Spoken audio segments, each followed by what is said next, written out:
Thank you all. Murakoze mwese. And of course, I want to especially welcome Jared Kushner and Ivanka Trump. By'umwihariko ndashaka guha ikaze Jared Kushner na Ivanka Trump.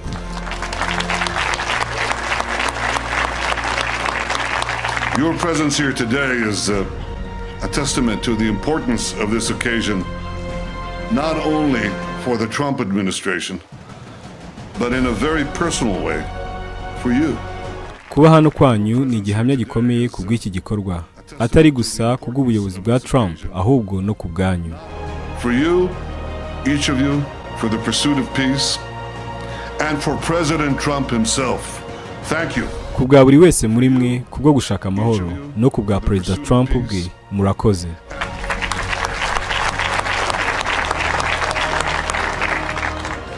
Dear friends, bavandimwe, what a glorious day.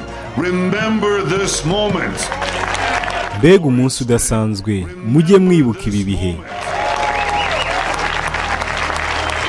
This is history. Aya ni amateka.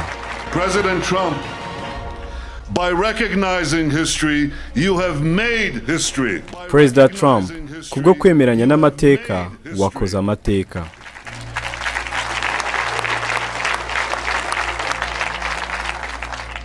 So for me, this spot brings back personal memories, but for our people, it evokes profound collective memories of the greatest moments we have known on this city on a hill. Ku bwanjye by'umwihariko ibi binyibutsa byinshi, ariko nanone ku bw'ubu bwoko bitwibutsa ibihe by'uruhurirane bikomeye twagiriye muri uyu mujyi, kuri uyu musozi. In Jerusalem, Abram passed the greatest test of faith and the right to be the father of our nation. Muri Yerusalemu, Abrahamu yatsinze ikigeragezo gikomeye cyo kwizera, bimuha uburenganzira bwo kuba sogokuruza w'igihugu cyacu. In Jerusalem, King David established our capital 3,000 years ago. Muri Yerusalemu, umwami Dawidi yahagize umurwa mukuru wacu hashize imyaka 3000. In Jerusalem, King Solomon built our temple, which stood for many centuries. Muri Yerusalemu, umwami Salomo yubatse ingoro yacu, twabayemo ibinyejana byinshi. In Jerusalem, Jewish exiles from Babylon rebuilt the temple, which stood for many more centuries. Muri Yerusalemu, abayuda bari baratwaye ubunyagano muri Babuloni bongeye kugaruka bubaka ingoro. Yagumyeho ibinyejana byinshi byakurikiye. In Jerusalem, the Maccabees rededicated that temple, and restored Jewish sovereignty in this land. Muri Yerusalemu, abamakabe bongeye kwegurira Imana iyi ngoro, bagarura ubusugire bw'abayuda muri uyu murwa.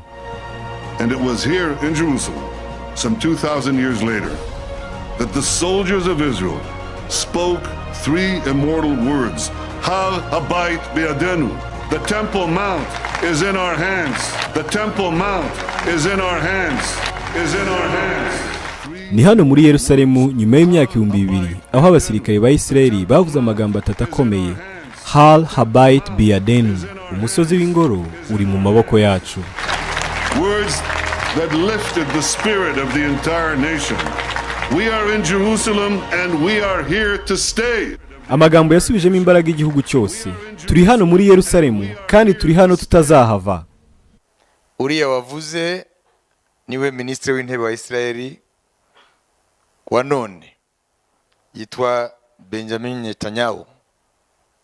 Ariwe aravuga amateka ya Yerusalemu n'umusozi w'ingoro, avuga yuko Yerusalemu ari umurwa wa Israeli kandi umusozi w'ingoro umusozi wera wabo nubwo ubatseho imisigiti ibiri y'Abayisilamu, umusigiti El Aqsa hanyuma n'uriya musigiti yita le Dôme du Rocher, hamwe ari rwa rutare Abrahamu yashatse gutambaho umwana we Isaka. Hanyuma mumvise amagambo Netanyahu yavuze, amen, yuko bari muri Yerusalemu ubuzira herezo. Ibi rero ni ibintu bigenda bihamira ijambo ry'Imana yuko ibyo turiga ntabwo ari imigani, ni amagambo y'Imana y'ukuri, kandi nibyo tuzakomeza kwiga, bizagenda Imana mu gihe yagennye igenda ibisohoza biba amateka. Voilà, maintenant nous allons directement entamer avec l'enseignement d'aujourd'hui. tugiye guheraho dutangira inyigisho y'uyu munsi. Ce sont des enseignements très précieux, Rero ni inyigisho z'igiciro cyane, comme l'avons vu dans la deuxième épître de Pierre au chapitre 2. C'est un verset qu'il faut connaître. Ça, n'umurongo w'ingenzi mukwiye kumenya ni ibi ngibi. ça c'est une clé Uru ni urufunguzo pour l'étude des prophéties bibliques. rudufasha kwiga ubuhanuzi bwo mu gitabo bwa Bibiliya. Donc il faut savoir différencier, comme on l'a fait mercredi, Nk'uko twabikoze ku wa gatatu, mukwiye kumenya gutandukanya les prophéties générales qu'on se donne les uns les autres ubuhanuzi busanzwe abantu bahanahana hagati yabo et ce que la Bible appelle la prophétie de l'écriture. n'icyo Bibiliya yita ubuhanuzi bw'ibyanditswe. Ça veut dire il y a des prophéties en général, Hari ubuhanuzi ro mu buryo rusange, il y a la prophétie de l'écriture. ariko hakaba n'ubuhanuzi bw'ibyanditswe. Nous avons vu que toutes les autres prophéties qui ne sont pas de l'écriture Twabonye ko ubuhanuzi bundi bwose butari muri byanditswe sont sujettes à l'examination.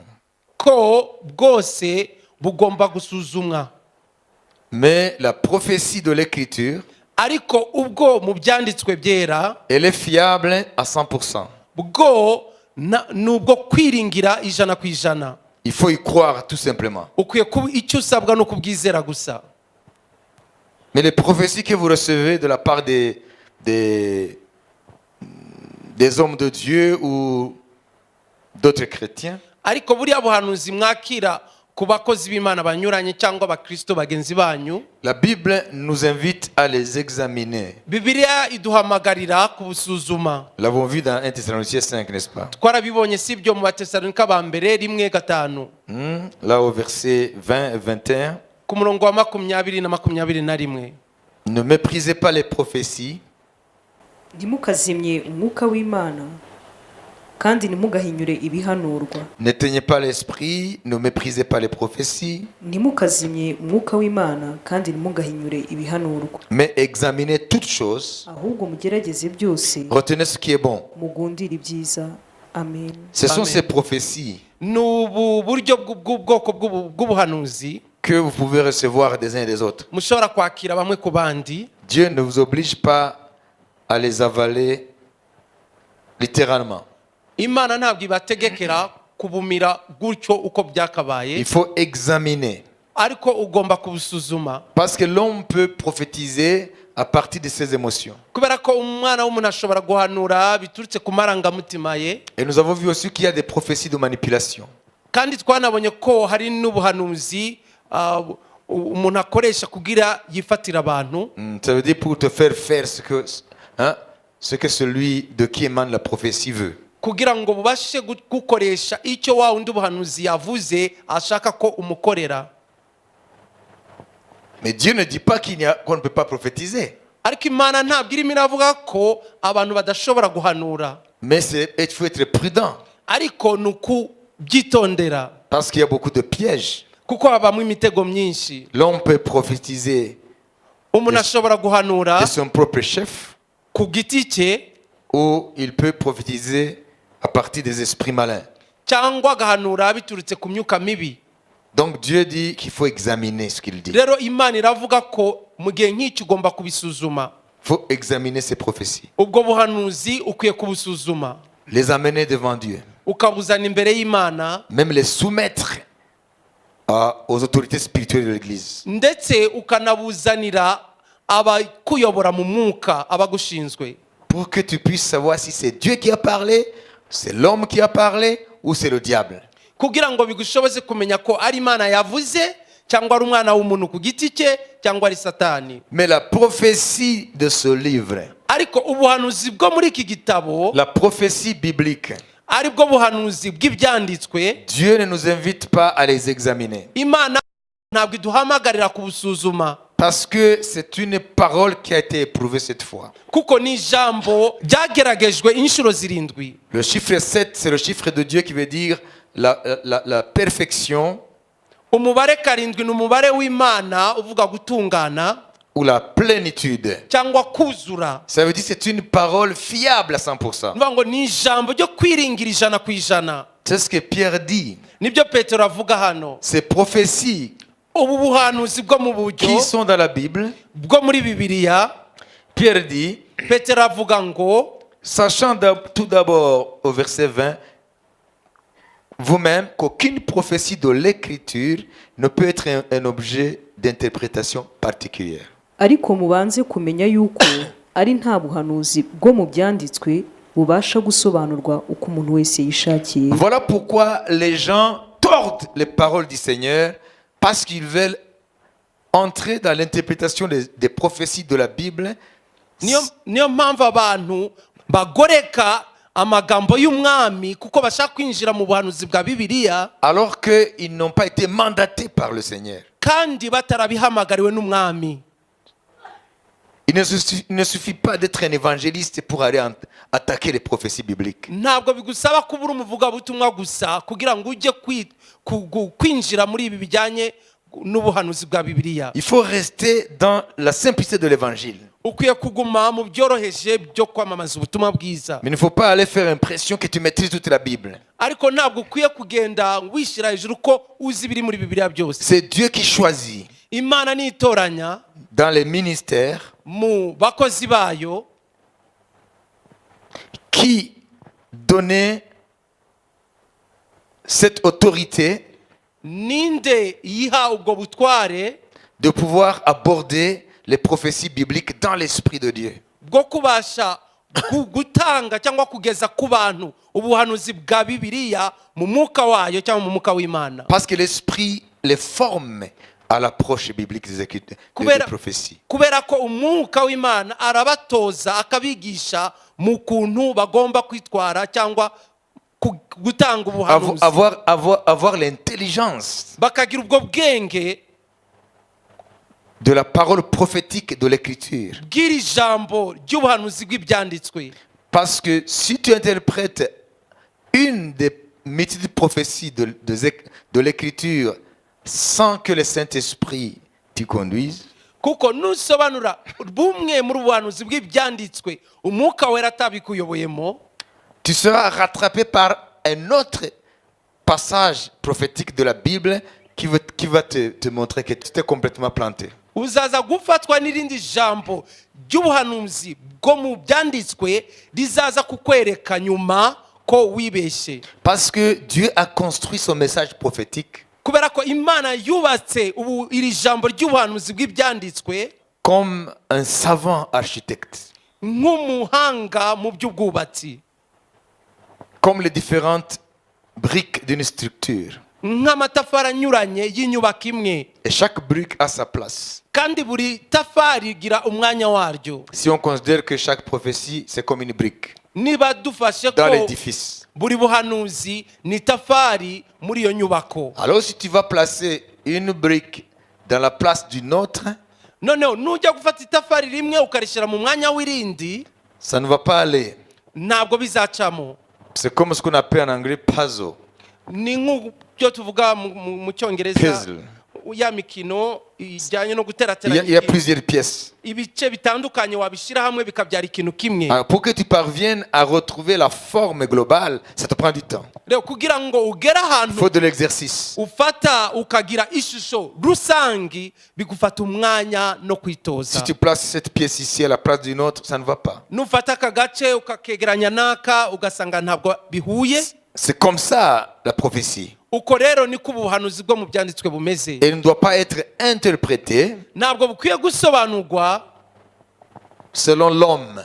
nk'uko umuntu abyumva. Le même esprit Uriya mwuka nyine qui a inspiré ou qui a conduit les auteurs saints à nous écrire ce que l'Esprit leur disait, ababera babyanditse bayobowe n'umwuka kwandika ibyo umwuka yavugaga, et même par après, ils se rendaient compte qu'ils ne comprenaient pas ce qu'ils avaient prophétisé. nabo ubwabo bisanga ko nabo batumvaga ibyo barimo guhanura.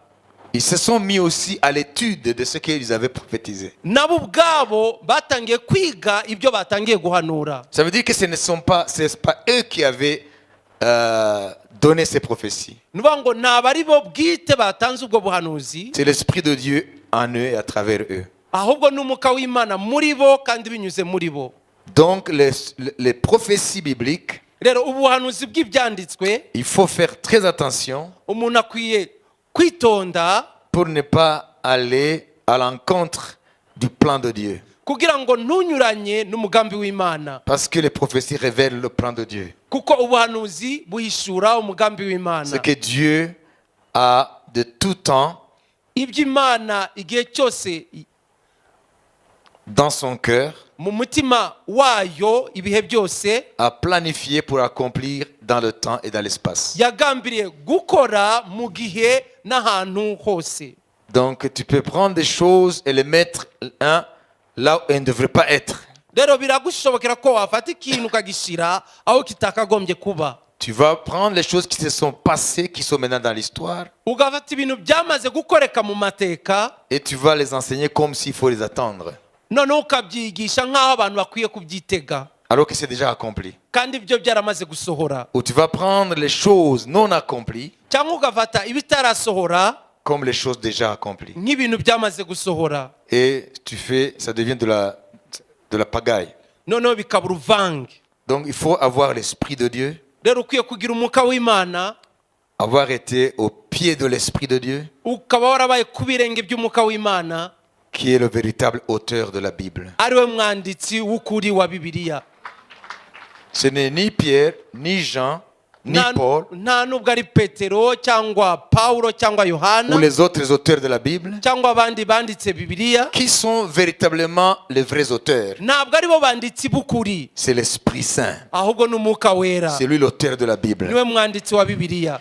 Je le rappelle ndongeye kubibibutsa pour que vous compreniez kugira ngo mubyumve, la pertinence des moments dans lesquels nous vivons. mwumve mu buremere bw'ibihe turimo kubamo. Ça veut dire ces 2 mois nuvuga ngo aya mezi abiri où Dieu va nous plonger dans la parole prophétique des Écritures. aho Imana iri butwinjize mu ijambo ry'ubuhanuzi wishuwe bwa Nous Bibiliya. avons vu mercredi Twarabonye kuwa gatatu qu'il y a 20 ans, ko hashize imyaka 20 nous étions à la télévision nationale. twari kuri televiziyo y'igihugu, À cette époque-là, TVR. muri icyo gihe yitwaga TVR. Nous avons donné une série d'émissions twatanze inyigisho zihererekanya sous la thématique des signes des temps. zari zifite umutwe w'amagambo ibimenyetso by'ibihe, Et nous avons dit des choses kandi twavuze ibintu de la part de Dieu mu mwanya Imana idusunitse basées sur la prophétie des Écritures. dushingiye ku buhanuzi bwa Bibiliya Il y a 20 ans, hashize imyaka 20. c'est ce qu'aujourd'hui, n'iby'uyu munsi ou l'année écoulée, cyangwa umwaka ushize, ces paroles qui étaient encore prophétiques, ayo magambo icyo gihe yarakira ubuhanuzi, maintenant commencent à entrer dans l'histoire. ubu ngubu rero atangiye kwinjira mu mateka.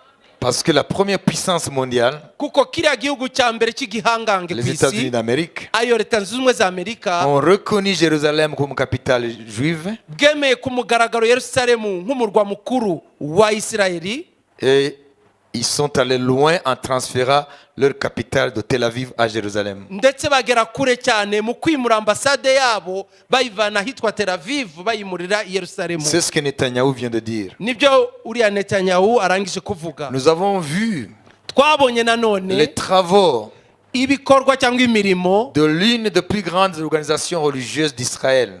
bya kimwe mu kigo gikomeye cy'idini cyo muri Isirayeli, Ça veut dire l'Institut du Temple de Jérusalem, yitwa ni ikigo cyitwa Institut du Temple cyo Qui- Yerusalemu, qui s'est donné pour objectif de préparer la reconstruction du 3e temple juif. kihaye intego ryo gutegura ukubaka inyubako ingoro ya gatatu y'abayuda. Et nous avons vu que tout le matériel est prêt.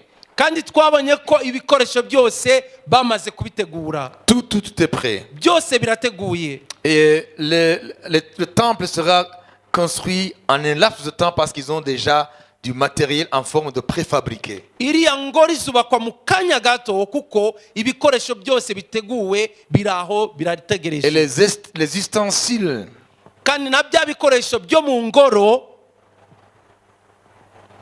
sont déjà prêts aussi. nabwo ubwabyo byaramaze gutegurwa. Tout est prêt. Byose rero Ceux qui birateguwe. feront le service dans le temple sont déjà prêts aussi. N'abazakora mu ngoro nabo bariteguye, Ça veut dire les barateguye. sacrificateurs N'abatambyi de la lignée lévitique, abakomoka mu Barewi de la descendance d'Aaron, no kuri Aroni ils sont déjà sélectionnés. baramaze gutoranywa. Les habits sacerdotaux sont déjà là. N'imyenda y'abatambyi yamaze gutunganywa. Et la vache rousse ou la génisse rousse est déjà là, Na ya nka y'umutuku nayo irahari, qui sert à la purification du lieu saint et aussi des sacrificateurs, yakoreshwaga mu guhumanura ahera ndetse n'abatambyi, pour que le temple ou le tabernacle entre en fonction. kugira ngo ubuturo bwera cyangwa ingoro itangire gukora. Ça veut dire tout est déjà prêt. Nshatse kuvuga ko byose byaramaze gutegurwa. Seulement la Bible dit Gusa Bibiliya iravuga ngo ils ne peuvent construire leur temple ntabwo bibashobokera ko bakubaka ingoro yabo ya gatatu que sur l'endroit où étaient érigés les deux premiers. atari hahandi ziri ebyiri za mbere zari zubatswe. Ça veut dire sur le mont Morija, Ni ukuvuga umusozi Moriya que les Juifs appellent aujourd'hui le mont du temple. ari wo abayuda ubu bita umusozi w'ingoro. Et sur l'esplanade, on appelle l'esplanade des temples ou l'esplanade des mosquées, Ni uriya musozi w'ingoro cyangwa umusozi uri iriya misigiti. depuis le 7e siècle de notre ère, Uhereye ku kinyejana cya karindwi muri iki gihe cyacu, les Arabes ont construit 2 mosquées là-bas. Abarabu nyuma y'ibyo binyejana bya karindwi muri bihe byacu bubatse iyo misigiti ibiri hariya La hantu Dôme du Rocher, ariyo bita avec une coupole dorée, une coupole dorée, aho ku rutare bahubatseho umusigiti ufite ikintu gisa coupole na zahabu. dorée. Et puis l'autre qui s'appelle la mosquée d'Omar ou mosquée El Aqsa. N'undi musigiti wita umusigiti wa Omar cyangwa El Aqsa. Les deux mosquées Iyo misigiti yombi construites sur le mont du temple yubatswe kuri uwo musozi w'ingoro constituent le 3e lieu saint de l'islam.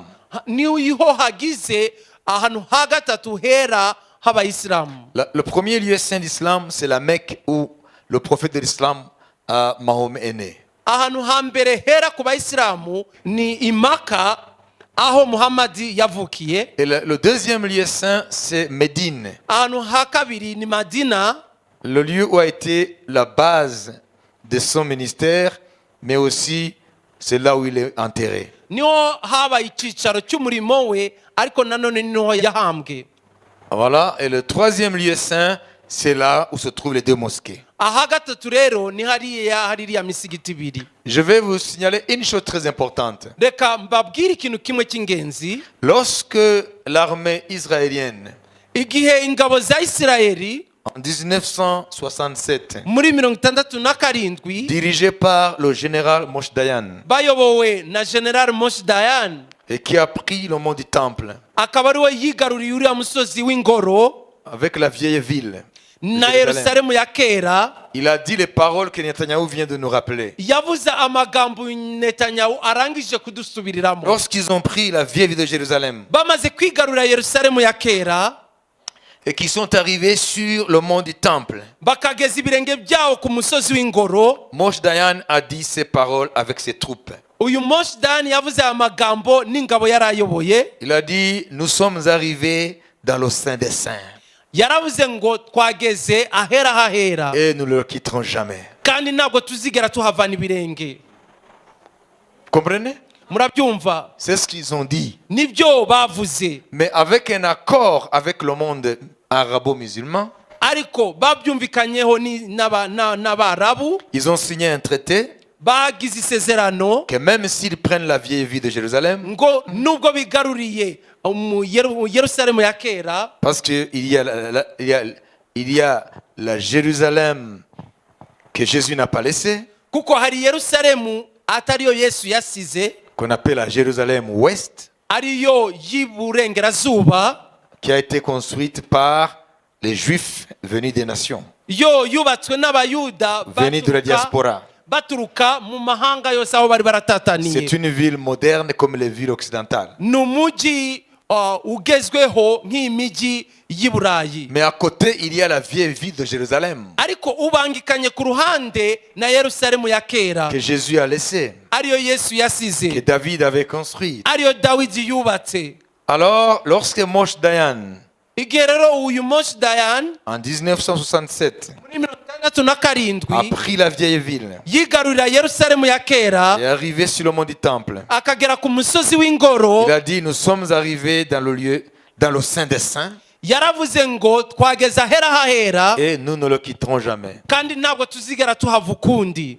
C'est ce que Netanyahu vient de dire. Nibyo Netanyahu arangije kuvuga Le hariya. premier ministre israélien actuel. Ni premier ministre, ni minisitiri w'intebe wa Israel muri iki gihe cyacu. Alors, None pourquoi est-ce qu'il n'a pas dynamité les deux mosquées? kubera iki batateye amabombe ngo basenye iriya misigiti? Parce qu'il vient de dire que nous sommes arrivés dans le Saint des Saints. Kubera ko bavuze ngo twamaze kugera ahera hahera, C'est-à-dire le mont du Temple. nuvuga ngo uriya musozi w'ingoro. Pourquoi? Kubera iki? Parce que le temps Kubera ko igihe n'était pas à l'accomplissement de cette prophétie. ntabwo cyari bwagere ngo ubwo buhanuzi busohore, Le temps était à la reprise de la vieille ville de Jérusalem. ahubwo igihe cyari cyo kwigarurira Yerusalemu ya kera. Alors, ils ont fait un pacte avec le monde arabo-musulman. Ubwo noneho bakorana isezerano n'iriya si y'abarabu.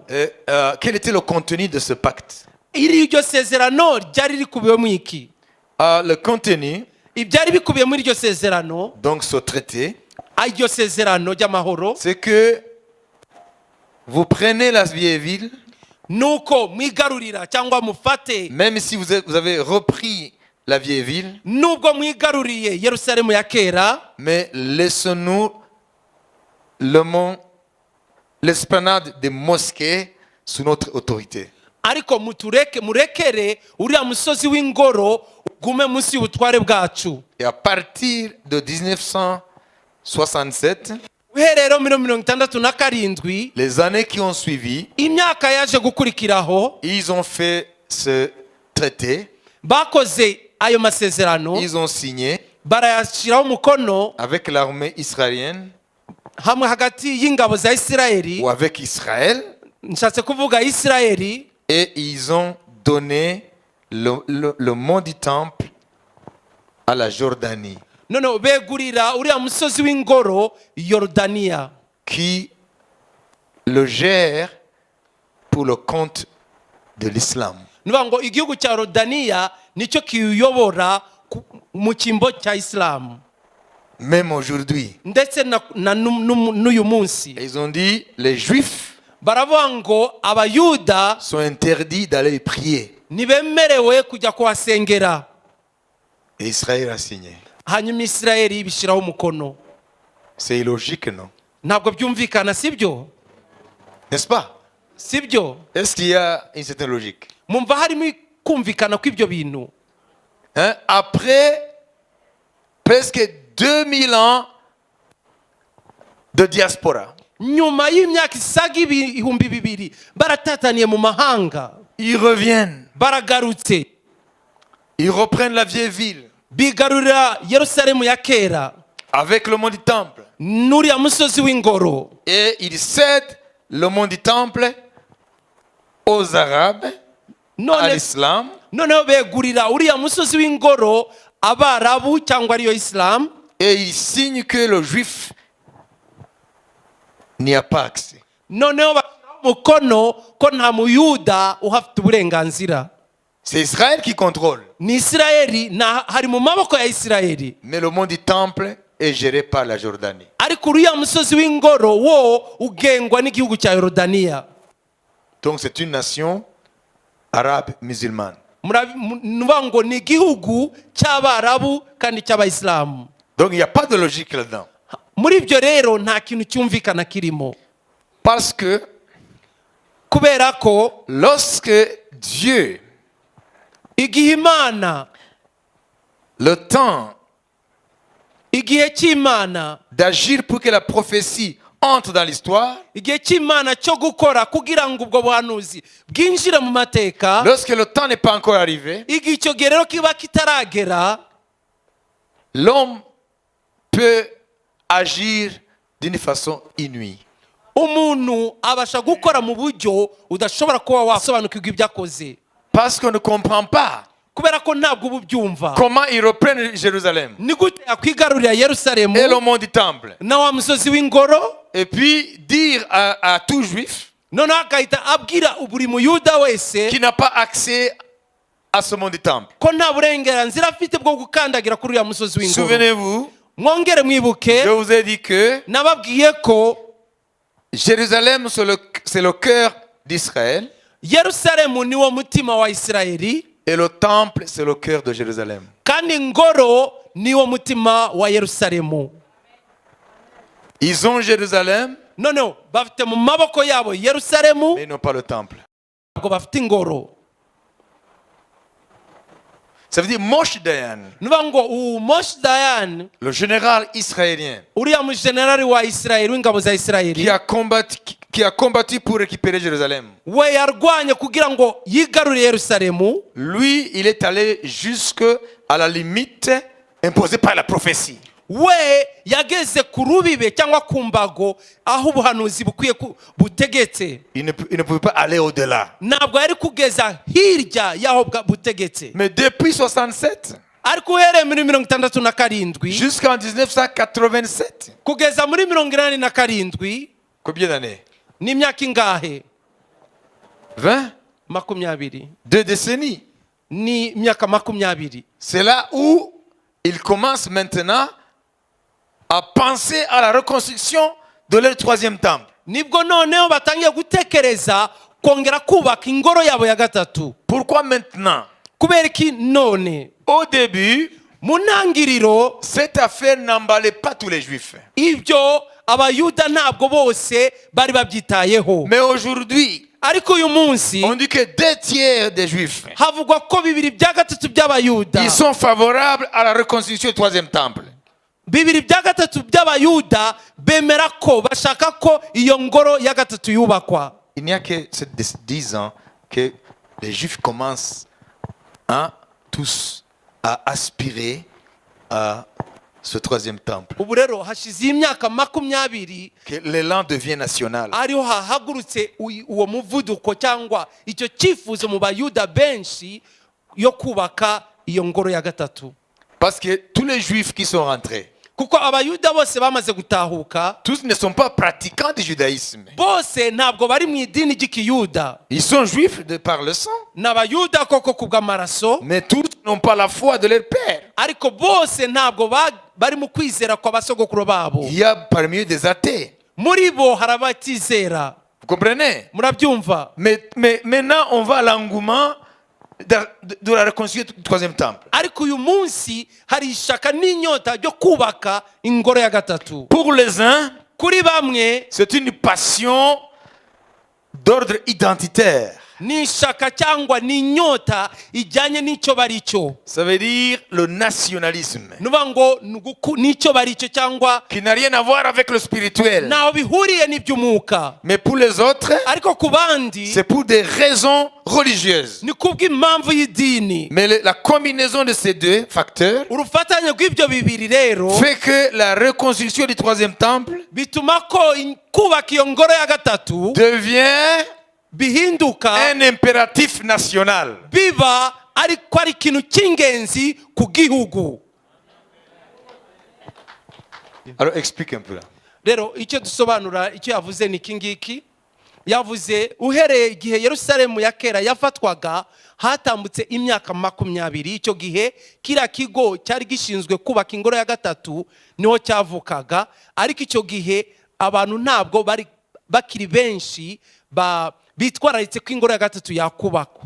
noneho uhereye muri icyo nyuma y'icyo gihe hashize imyaka 10 harazamutse inyota nyinshi cyane rero mu bayuda kugeza aho 2/3 bose icyo bashaka nuko hubakwa iriya ngoro ya gatatu.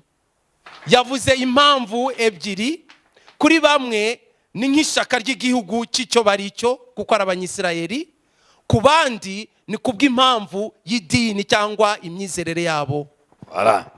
Alors maintenant, Rero noneho nous allons aborder ibyo tugiye kureba ce qui pousse cette première catégorie des juifs qui veulent le troisième temple pour des raisons religieuses. turashaka kureba igisunika urwo rwego rwa mbere rw'abayuda bashaka kubaka ingoro ya gatatu.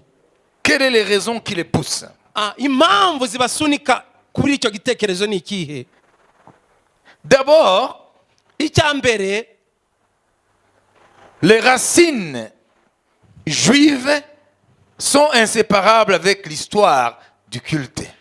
imizi y'abayuda ntabwo wayitandukanya n'amateka ajyanye n'ibyiriya ngoro. Ça veut dire le peuple juif sans le temple. Nuvuga ngo ubwoko bw'aya bayuda nta ngoro C'est comme un corps sans vie. ni nk'umubiri udafite ubuzima. Il faut qu'ils adorent leur Dieu. Ni ngombwa basenga imana yabo. Il faut qu'ils servent leur Dieu Ni ngombwa bakorera imana yabo selon la Torah. nk'uko amategeko ya Mose abivuga. Sans cela, c'est un corps sans vie. Bitabaye uko ni nk'umubiri utagira ubuzima.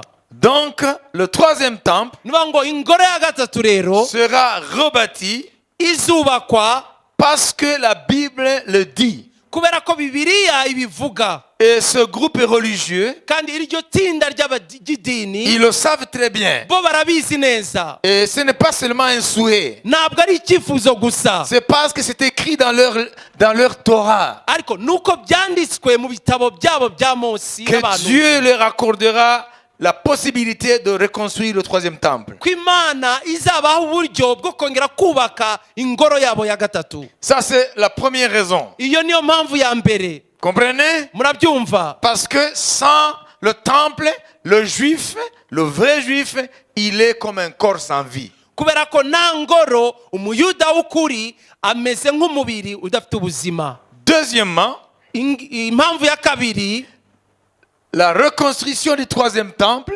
kongera kubakwa kw'ingoro ya gatatu a une relation avec l'avènement du Messie. bifite aho bihuriye no kugaruka kwa Mesiya. Et c'est ça qui nous intéresse nous aussi. Ibyo rero nibyo natwe twitayeho ubu. Est-ce que vous avez compris? Mwabyumvise? Hein? Mais vous êtes ici à l'école du Seigneur. Ubu muri mu ishure ry'umwami Ce n'est hano pas un temps d'occulte. ntabwo ari amateraniro, Non, non, c'est un enseignement. ahubwo ni inyigisho. Parce que Dieu dit, Kubera ko Imana iravuga ngo mon peuple périt ubwoko bwanjye burimbuwe parce que kubera ko il lui manque de louanges. nta mashimwe nta ndirimbo. Le peuple périt Ubwoko bwanjye burimbuwe parce qu'il ne prie pas assez. kubera ko badasenga cyane. Non, Oya, parce qu'il ne s'assemble pas. cyangwa kubera ko badaterana. Non, Oya, mon peuple périt ubwoko bwanjye burimbuwe faute de connaissance. no kutamenya. Moi, je tremble quand je vois dans ma génération l'accomplissement de beaucoup de prophéties qui datent depuis des millénaires. Jewe mpinda umushyitsi aho ndimo kubona mu gihe ndimo isoza ry'ubuhanuzi bwahanuwe imyaka ibihumbi n'ibihumbi. Je ne sais pas pourquoi toi tu ne trembles pas. Sinumva impamvu wowe udahinda umushyitsi.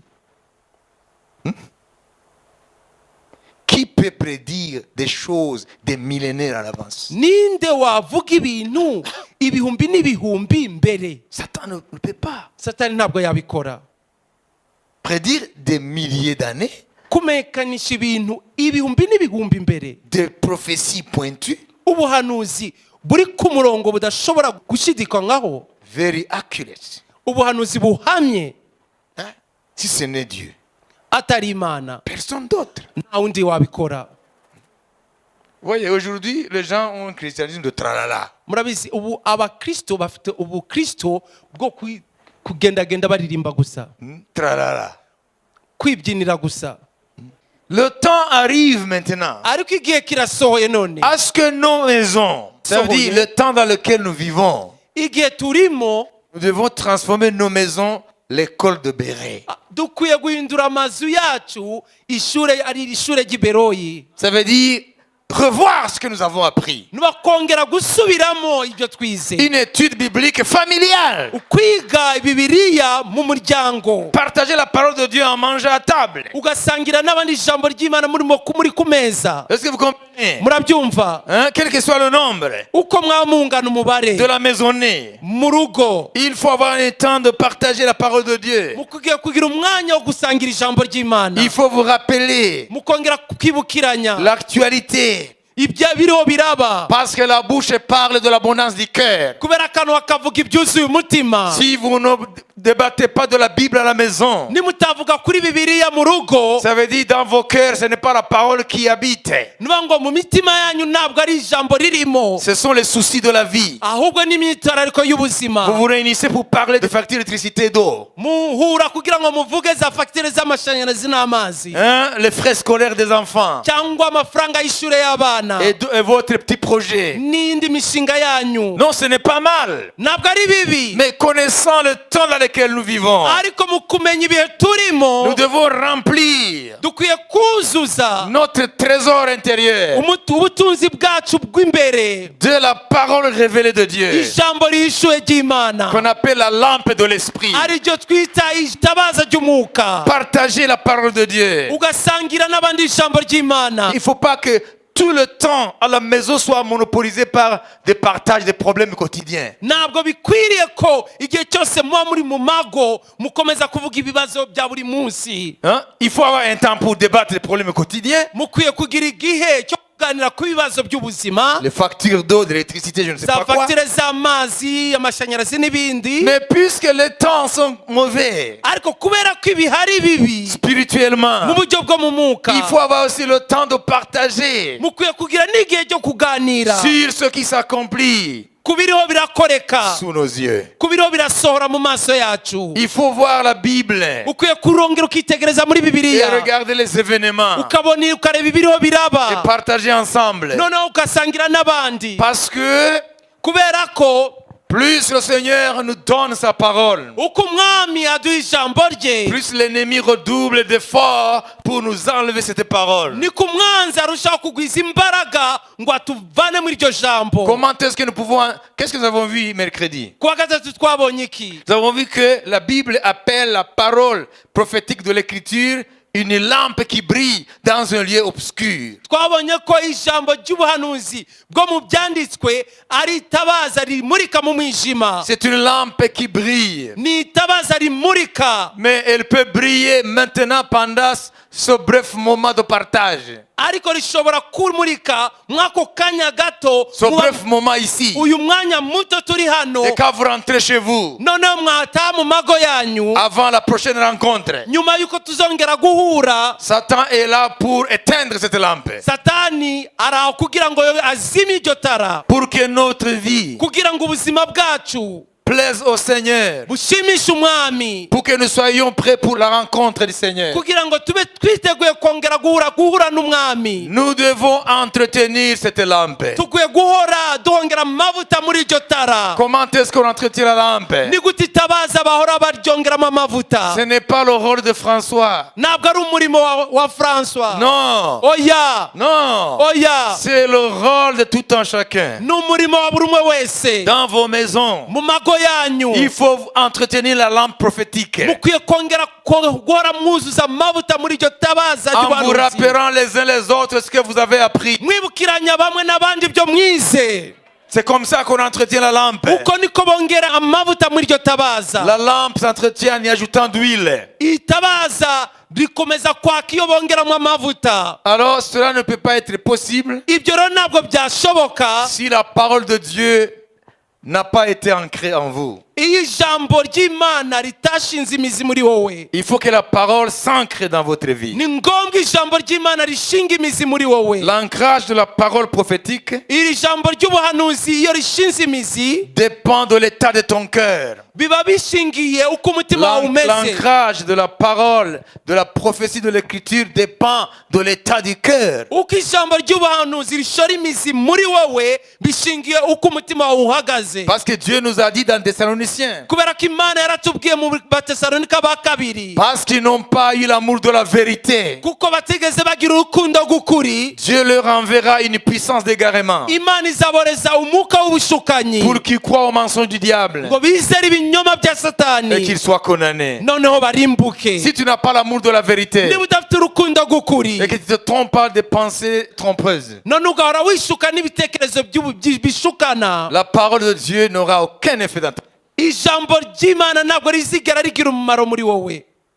La parole agit par rapport à l'état de ton cœur ijambo ry'imana rikora biturutse n'ukuntu umutima wawe uhagaze. et ne viens pas m'écouter uniquement par curiosité. ntabwo mukwiye kuza kunyumva gusa mufite amatsiko yo Il kumva, faut venir parce que tu as l'amour de la vérité. ahubwo ni ukuza kuko ufite urukundo rw'ukuri. Parce que s'il n'y a pas l'amour de la vérité, mu gihe rero hatabaye urukundo rw'ukuri, l'esprit ne peut jamais transformer ta vie. umwuka ntashobora na gato guhindura ubuzima Je vais bwawe. terminer les 2 mois. nzarangiza amezi abiri Rien n'a changé en toi. nta kintu na kimwe gihindutse muri wowe, Parce que l'amour de la vérité, kubera ko urukundo gukunda c'est ukuri la condition sine qua non nicyo cyonyine gisabwa pour que la lampe de Dieu soit allumée en toi. kugira ngo iri tabaza ry'imana ryake muri wowe. Donc, tu es responsable rero ubifitemo inshingano de l'entretien de la lampe. kugira ngo itara ukomeze kuryongeramo amavuta.